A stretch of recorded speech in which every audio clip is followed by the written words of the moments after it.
오늘 말씀 한 절입니다. 마태복음 5장 48절 다 같이 한 절 말씀 함께 합독으로 읽습니다. 함께 읽습니다. 함께 합니다.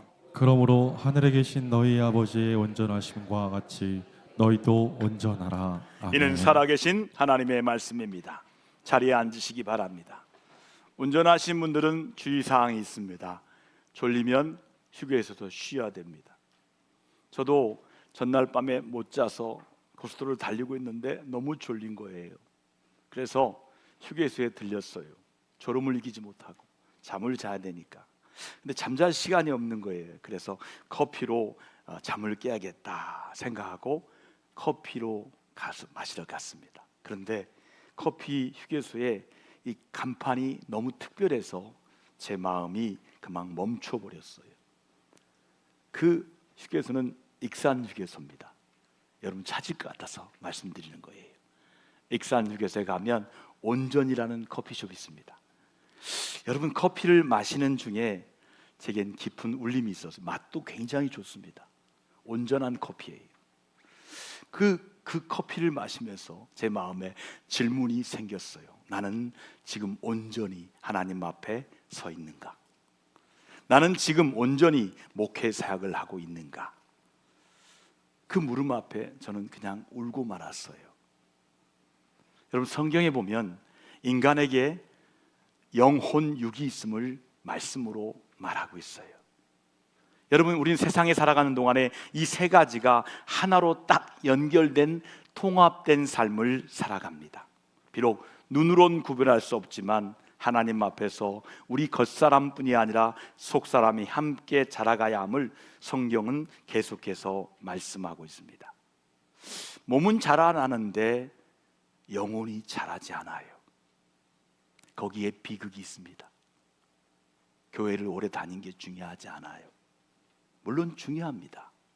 영혼의 양식을 먹어야 영혼이 자라요. 말씀을 읽고 쓰고 암송해야 영혼이 자라요. 여러분 영혼이 자라기 위해서 성경을 읽고 쓰고 암송하는 성도들 다 되기를 주의 이름으로 축원합니다. 그렇다면 우리는 이 시간에 한번 물어보아야 돼요. 나의 육신의 나이는 점점 더해가고 있는데 나의 영혼은 과연 얼마나 온전하게 자라고 있는가 하는 것입니다. 겉사람은 변해가고 있는데 속사람은 여전히 어린 상태에 머물러 있지는 않은지 돌아보게 됩니다. 온전하신 예수님께서 온전하지 못한 우리 가운데 오셔서 우리 연약함을 친히 감당하시고 십자가를 지셨습니다. 그리고 죽음 이기시고 부활하심으로 우리가 하나님 앞에 새로운 생명으로 살아가도록 길을 활짝 열어주셨습니다.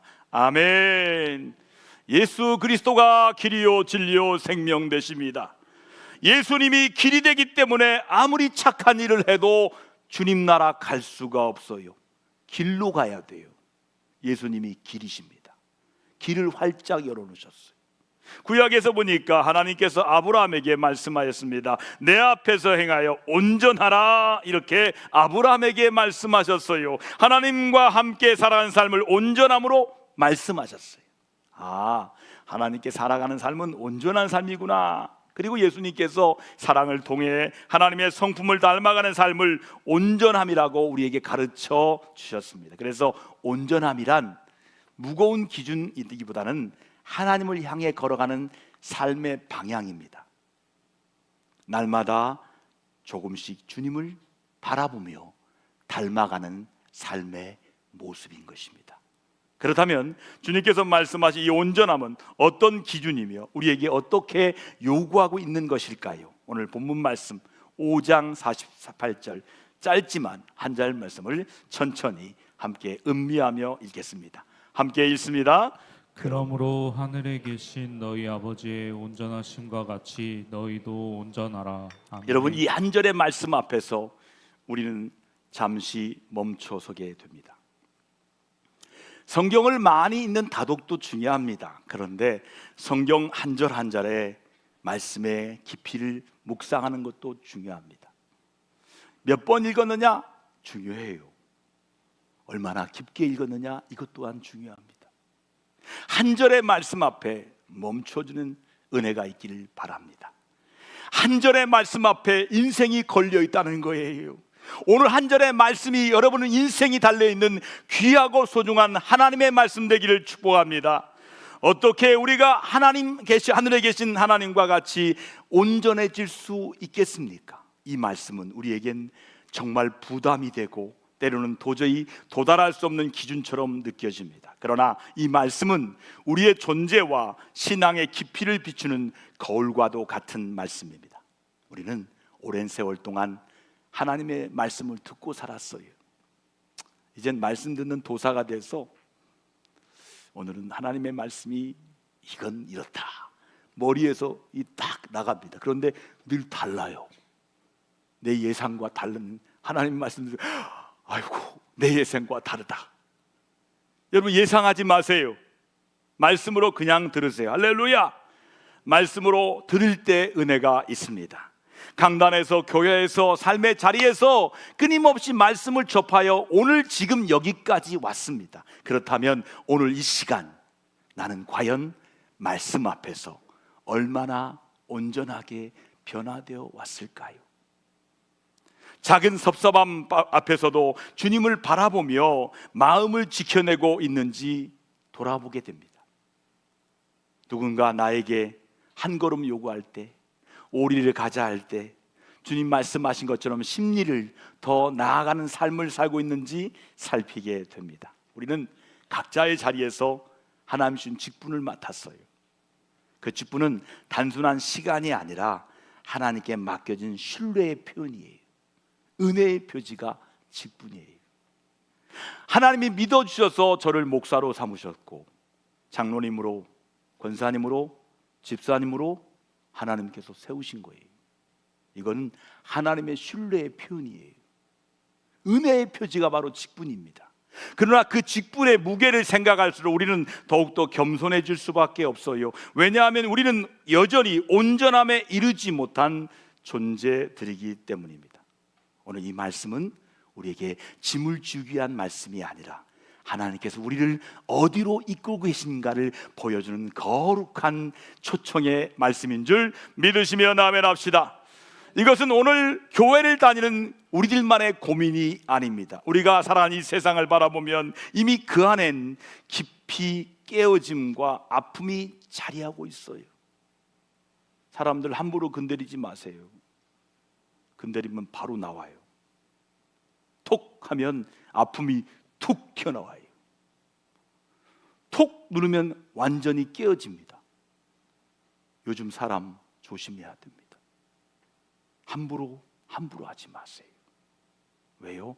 요즘 사람들의 마음속엔 깨어짐과 아픔이 가득해 있어요. 사람과 사람 사이의 관계는 점점 멀어지고 있잖아요. 그러니까 묻지 마, 가까이 오지 마, 점점 멀어지고 있어요. 이해와 용서보다는 갈등과 단절이 더 쉽게 드러나는 이런 아픈 시대를 살아가고 있습니다. 우리가 접하는 많은 소식들 또한 우리로 하여금 우리 이 시대의 무거운 현실을 느끼게 됩니다. 이처럼 우리는 살아가는 세상은 결코 가볍게 지나갈 수 없는 아픔과 고통을 품고 있습니다. 왜 이 세상이 이렇게 힘들고 어려운가를 한번 생각해 보면 결국 한 가지로 모아지게 됩니다. 말씀대로 점점 사랑이 식어져 가고 있기 때문입니다. 주님께서 마태복음 24장에 말씀한 것 같이 읽어볼까요? 불법이 성함으로 많은 사람이 사랑이 식어지리라 하신 말씀이 오늘 우리의 현실 속에 그대로 드러나고 있습니다. 사람은 사랑을 통해 세워지는 거예요. 사랑을 통해 회복되는 존재가 사람이에요. 미움은 인격을 분열시키면서 사랑은 인격을 회복시킵니다. 여러분, 사랑이 있을 때 마음이 안정돼요. 관계가 회복됩니다. 너무 굳어진 얼굴로 저를 보지 마세요. 이게 돋보기입니다. 여러분들의 표정이 잘 안 보여요. 다음 주에 마칠 겁니다. 잘 보이는 거로. 여러분, 다음 주 볼 때 얼굴이 환한 얼굴로 저를 바라보시면 말씀이 더 은혜롭게 나갈 줄 믿습니다. 오늘까지는 안 보여요. 여러분, 표정을 굳게 하지 마시고 사랑의 표정으로, 사랑의 말씀으로 들으실 때 여러분 안에 주의 사랑의 말씀으로 각인되는 은혜가 있기를 주님의 이름으로 축원합니다. 사랑이 식어질 때 마음이 굳어지고 얼굴이 굳어진다는 거예요. 그 결과로 삶의 여러 영역에서 깨어짐이 나타나게 되는 거예요. 그래서 성경은 단순히 사랑을 권면하는 정도가 아니라 원수까지 사랑하라고 말씀하십니다. 이 말씀은 우리의 힘으로 감당하기에는 너무나 높고 어려운 기준처럼 느껴집니다. 핸드폰을 꺼주시면 감사하겠습니다. 여러분, 그러나 이 말씀은 하나님 나라의 원칙입니다. 원리예요. 하나님께서 우리를 통해 이루시는 원하시는 삶의 방향이에요. 세상이 점점 사랑을 잃어가고 있는 이때입니다. 하나님께서 교회를 통하여 그 사랑이 다시 드러나기를 원하십니다. 그리고 그 부르심은 바로 오늘 우리 자리에 있는 여러분을 통해서, 우리를 통해서 주어진 줄 믿습니다. 한번 따라합시다. 사랑하라고 부르셨다. 이 자리에 부르신 하나님은 사랑하라고 부르신 거예요. 그렇다면 우리는 이 부르심 앞에 어떤 모습으로 살아가야 하겠습니까? 문제는 우리가 말씀대로 이 세상의 소금과 빛의 역할을 온전히 감당하지 못하는 데 있다는 거예요. 여러분, 주님께서 가르쳐주신 길은 분명합니다. 하지만 그 길은 우리 본성과는 다른 길이기 때문에 쉽게 살아내지 못하는 것입니다. 그래서 마틴 루터 킹 주니어 목사님은 이런 말씀했어요. 예수님의 가르침을 두고 가장 현실적인 길이다, 이렇게 말씀했어요. 왜냐하면 원수를 사랑하는 것이야말로 결국 원수를 이기는 길이기 때문이에요. 미움을 미움으로 갚으면 미움은 더 가중되어 마음속에 깊어집니다. 폭력은 다른 폭력을 낳습니다. 갈등은 또 다른 갈등으로 이어지게 됩니다. 이스라엘과 이란을 보세요. 미국과 이란을 보세요. 서로 미움의 총뿌리를 맞대고 있지 않습니까? 별들이 사라진 밤에 더 깊은 어둠을 주는 거예요. 이것이 우리가 살아가는 세상의 모습 아닙니까? 그러나 우리 주님께서 우리에게 보여준 길은 그 흐름을 딱 끊는 거예요. 한번 합시다. 흐름을 끊자. 할렐루야. 어떤 흐름이요? 미움의 흐름. 할렐루야. 저주의 흐름. 할렐루야. 내가 끊어야 돼요. 우리 가정의 미움의 흐름을, 우리 가정의 저주의 끈을 끊어버려야 돼요. 그것은 사랑으로 미움을 이기고 선으로 악을 이기는 길밖에 없어요. 또한 나폴레옹 보나파르투는 자신의 삶을 보라며 이 같은 통찰을 남겼습니다. 세상의 나라는 힘으로 세워지지만 예수 그리스도의 나라는 사랑 위에 세워졌다는 것입니다. 그리고 그 사랑은 지금까지도 수많은 사람들의 삶을 변화시키고 있습니다. 그렇습니다. 기독교의 사랑은 단순한 감정이 아니라 의지적인 선택이에요. 사랑해야지. 의지를 가야 돼. 하나님의 성품에 참여하는 일이 바로 사랑의 삶이에요. 그래서 성경은 원수까지도 사랑하라고 말씀하십니다. 자기를 저주한 자를 축복하고 미워하는 자를 선대하고 핍박하는 자를 위해 기도하는 삶, 이것이 바로 우리에게 보여준 사랑의 길이라는 거예요. 그리고 바로 그 사랑을 두고 오늘 말씀에 이렇게 말씀해 같이 읽어볼까요? 하늘에 계신 너희 아버지의 온전하신 것 같이 같이 너희도 온전하라 말씀하고 계십니다. 여러분, 어떻게 이런 삶이 가능할 수 있겠습니까? 인간의 힘으로는 결코 쉽지 않은 길입니다. 그러나 이 길은 분명히 가능한 길이에요. 이 시작은 그리스도의 사랑을 바르게 깨닫는 데 있어요. 예수 그리스도의 십자가 사랑을 단순히 지식으로 하는 것이 아니라 우리 존재 깊은 곳에서 체험해야 합니다.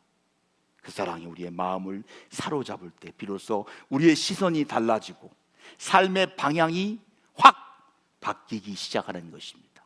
그리고 더 나아가 우리의 자아가 주님 앞에 내려놓아질 때 이 길이 현실이 되는 거예요. 내가 살아있는 한 주님의 뜻을 온전히 따르는 데는 어렵습니다. 그렇지만 내 안에 내가 죽고 주님께서 나의 주인이 될 때 비로소 우리는 주님의 말씀을 따라 살아갈 수 있게 되는 거예요. 이것이 바로 제자의 삶이에요. 주님께서 우리에게 부르심의 삶인 줄 믿습니다. 오늘 말씀을 다시 한번 읽겠습니다. 하늘에 계신 너희 아버지의 온전하신 같이 너희도 온전하라. 이 온전이란 말을 헬라어로 보니까 텔레이오스인데 본래 어떤 존재가 그 목적에 도달하여 온전하게 이루어진 상태를 의미한 게 바로 텔레이오스 온전입니다. 이 온전함은 단번에 이루어진 것이 아니라는 거예요. 하나님께서 우리 안에 은혜와 사랑을 더해 가시면서 점점 충만해야 하는 영적인 성숙을 말합니다. 여러분, 겉모습뿐이 아니라 우리의 마음과 삶 자체가 변화되어 우리 주님을 닮아가는 것을 의미합니다. 결국 온전함이란 예수 그리스도를 닮아가는 삶입니다. 사도 바울의 이야기를 우리의 이야기로 같이 읽겠습니다. 시작. 내가 그리스도를 본받는 자가 된 것 같이 너희는 나를 본받는 자가 되라. 내가 예수 그리스도를 닮아가는 것처럼 너희도 나를 닮아가라, 이런 뜻이에요. 우리 삶 전체로 주님을 본받는 데 있는 줄로 믿습니다. 예수님께서 우리에게 바라시는 온전한 것은 다음과 같은 의미 두 가지가 있습니다. 절대적인 온전이 아니라 상대적인 온전, 즉 하나님을 향해 나아가는 삶의 방향을 의미합니다. 자, 우리가 절대자 하나님과 같이 온전해질 수 없습니다. 우리는 하나님과 같이 될 수 없어요. 그 말은 정말 위험한 말이에요. The same God, 하나님처럼 되겠다? 이건 이단으로 가는 길이에요. 우리는 하나님같이 온전해질 수 없습니다. 상대적으로 사람 가운데 사람답게 살 수 있다는 뜻이에요. 그래서 존 칼빈은 이렇게 말했어요. 목사가 되기 전에 사람이 먼저 되라. 사람이 되어야 한다는 거예요. 하나님 앞에 바르게 살기를 힘쓰고 믿는 사람답게 살아가야 한다는 것이, 두 번째 의미는 그리스도인답게 구별된 삶을 살아가는 뜻이에요. 하늘에 계신 너희 아버지의 온전하신 같이 너희도 온전하라 하실 때 그 앞절에 나와 있는 말씀을 보세요. 이방인들도 이같지 아니하느냐 하시면서 이방인들과 성도를 구별하여 비교하고 있습니다. 세상은 자신을 드러내고 있어요. 자신을 높이는 데 관심을 둡니다. 우리는 사랑으로 살아가는 사람들이에요. 사랑 때문에 만나고 사랑 때문에 행동합니다. 나 중심의 삶을 넘어서 이웃을 품고 공동체를 세우며 결국 하나님의 사랑을 나타내는 삶으로 나아가야 되는 거예요. 또한 육적인 복이 영적인 복을 앞설 수 없어요. 여러분, 육적인 복 자랑하지 마세요. 건강하다고 자랑하지 마세요. 아이들 잘 됐다고 자랑하지 마요. 육적인 복입니다.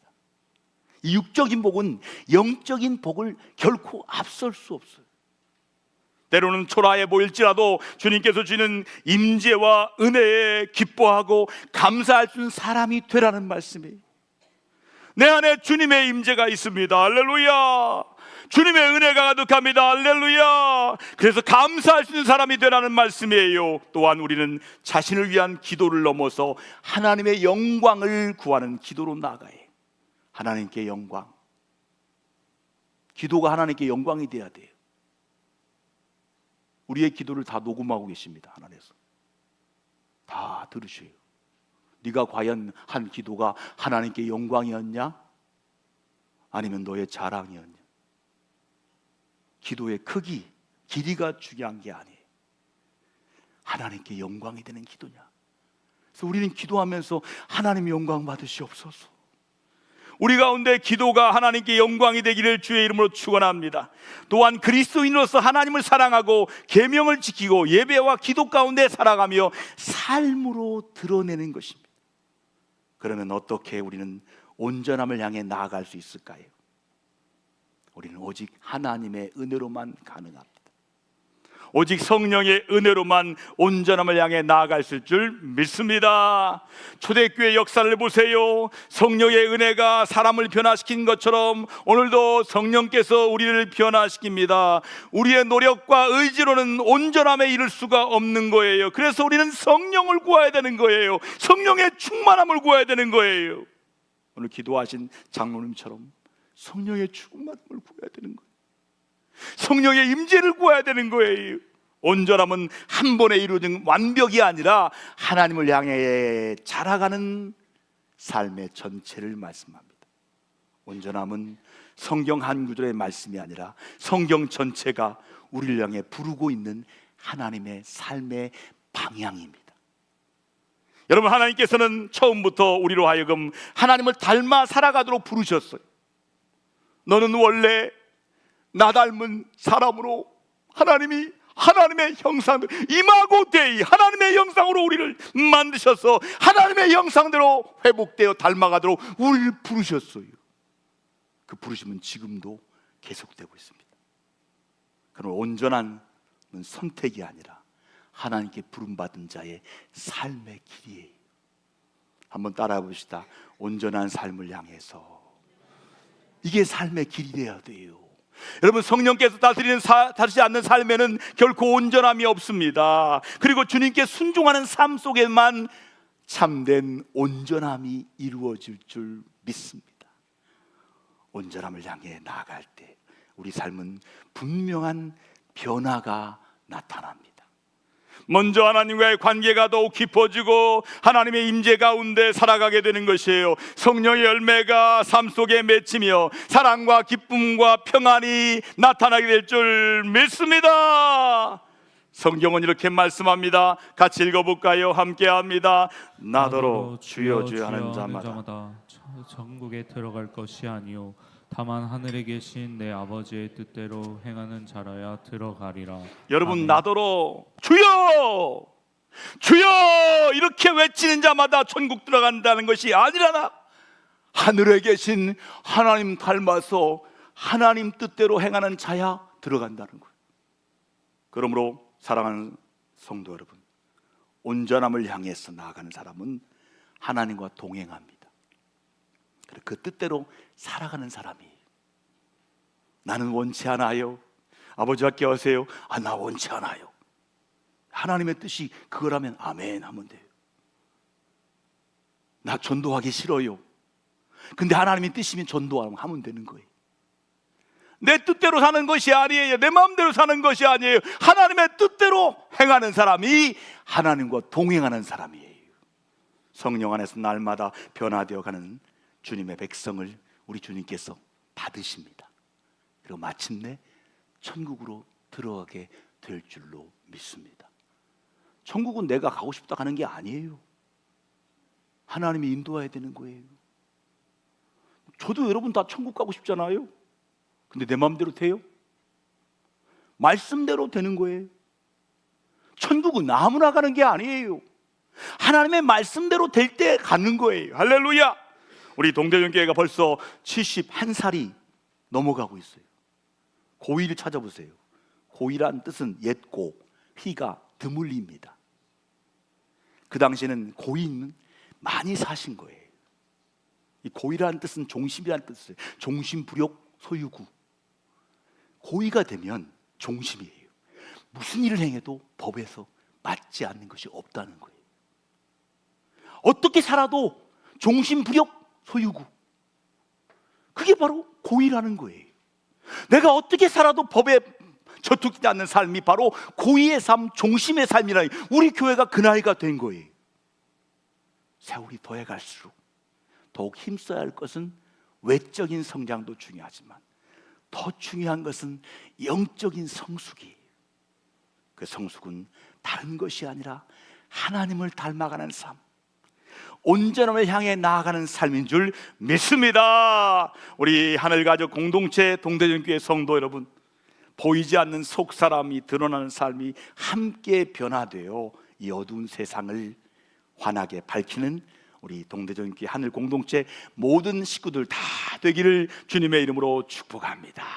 우리 모두가 성령의 은혜 안에서 온전함을 향해 걸어가시는 그 은혜의 길에 함께 서게 되시기를 우리 주님의 이름으로 축복합니다.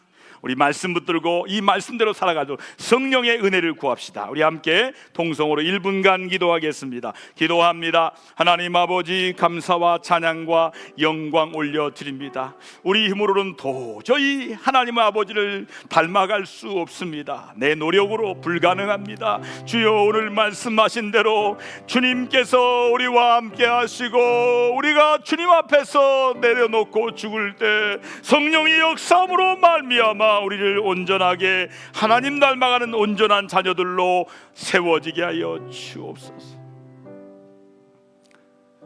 우리는 보고 배웁니다.